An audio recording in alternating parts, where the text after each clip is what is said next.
Clip number 783۔ اس clip میں آپ قرآن پاک کی سورہ مریم کی آیت نمبر 42 سے 45 تک کی تلاوت، ترجمہ اور تفسیر قرآن صراط الجنان سماعت فرمائیں گے۔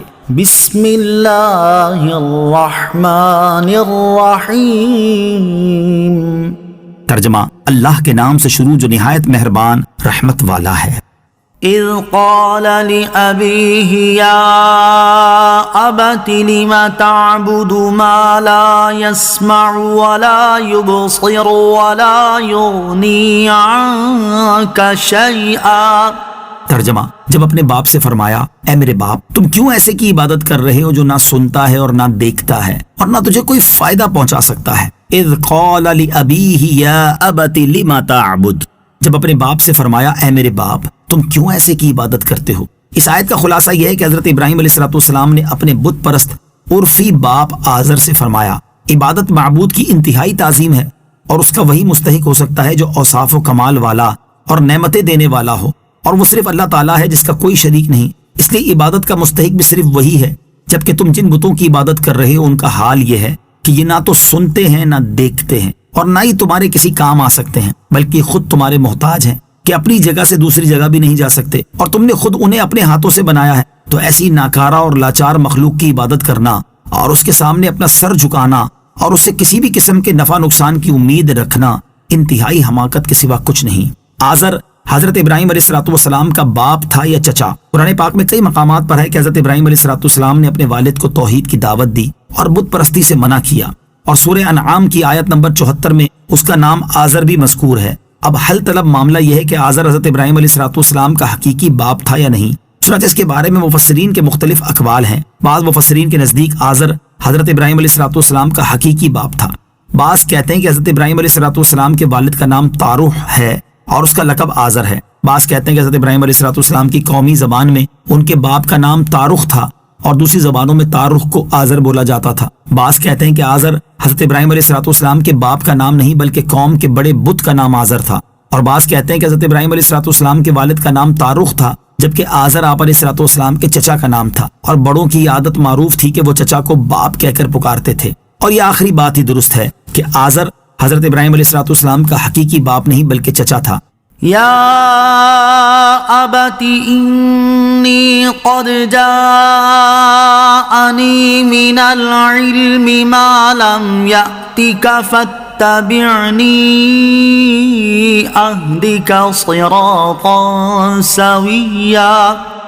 ترجمہ، اے میرے باپ، بے شک میرے پاس وہ علم آیا جو تیرے پاس نہیں آیا، تو تو میری پیروی کر، میں تجھے سیدھی راہ دکھا دوں گا۔ یا ابت انی قد جاءنی من العلم، اے میرے باپ، بے شک میرے پاس وہ علم آیا۔ حضرت ابراہیم علیہ السلام نے آزر کو نصیحت کرتے ہوئے فرمایا کہ بے شک میرے پاس میرے رب عز و جل کی طرف سے اس کی معرفت کا وہ علم آیا ہے جو تیرے پاس نہیں آیا، تو میرا دین قبول کر کے میری پیروی کر، میں تجھے سیدھی راہ دکھا دوں گا جس سے تو اللہ تعالیٰ کے قرب کی اس منزل تک پہنچ سکے گا جو مقصود ہے۔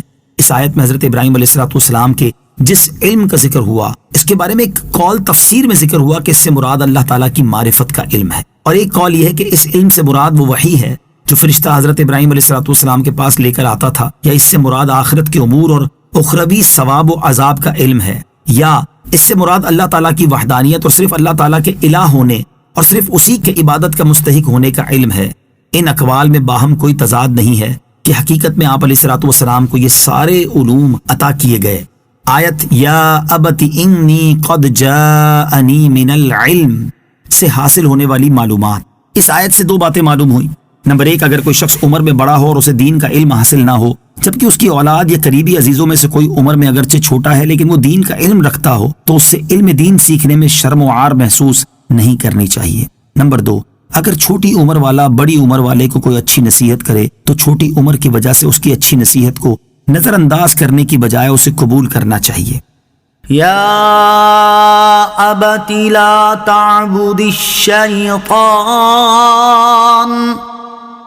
ان الشیطان کان للرحمن عصیا۔ یا ابت إني أخاف أن يمسك عذاب من الرحمن فتكون للشيطان وليا. ترجمہ: اے میرے باپ، شیطان کا بندہ نہ بن، بے شک شیطان رحمان کا بڑا نافرمان ہے. اے میرے باپ، میں ڈرتا ہوں کہ تجھے رحمان کی طرف سے کوئی عذاب پہنچے تو تو شیطان کا دوست ہو جائے.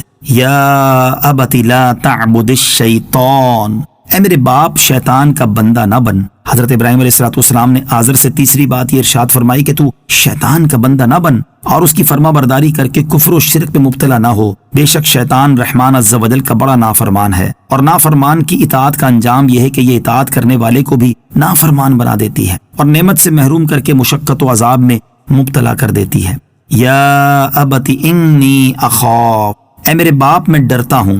حضرت ابراہیم علیہ السلام نے آزر سے مزید فرمایا، مجھے ڈر ہے کہ اگر تو رحمان عز و جل کی نافرمانی کرتے اور شیطان کی پیروی کرتے ہوئے کفر کی حالت میں ہی مر گیا تو تجھے رحمان عز و جل کی طرف سے کوئی عذاب پہنچے گا اور تو لعنت میں اور جہنم کے عذاب میں شیطان کا رفیق اور دوست بن جائے گا. سورہ مریم کی آیت نمبر 44 اور 45 سے حاصل ہونے والی معلومات. ان آیات سے دو باتیں معلوم ہوئیں. نمبر 1، اللہ تعالیٰ کی نافرمانی کرنے والے کی پیروی کرنا بندے کے نافرمان بننے کا ایک سبب ہے، لہٰذا ایسے لوگوں کی پیروی کی جائے جو اللہ تعالیٰ اور اس کے رسول علیہ الصلوۃ والسلام کے اطاعت گزار اور فرما بردار ہوں. نمبر 2، بندے کو چاہیے کہ اگر اس کے اہل خانہ یا عزیز رشتہ داروں میں سے جو لوگ اللہ تعالیٰ کے احکام پر عمل نہیں کرتے یا عمل کرنے میں سستی کرتے ہیں تو انہیں احسن انداز میں اس کی ترغیب دے اور اس حوالے سے انہیں اللہ تعالیٰ کے عذاب سے بھی ڈرائے.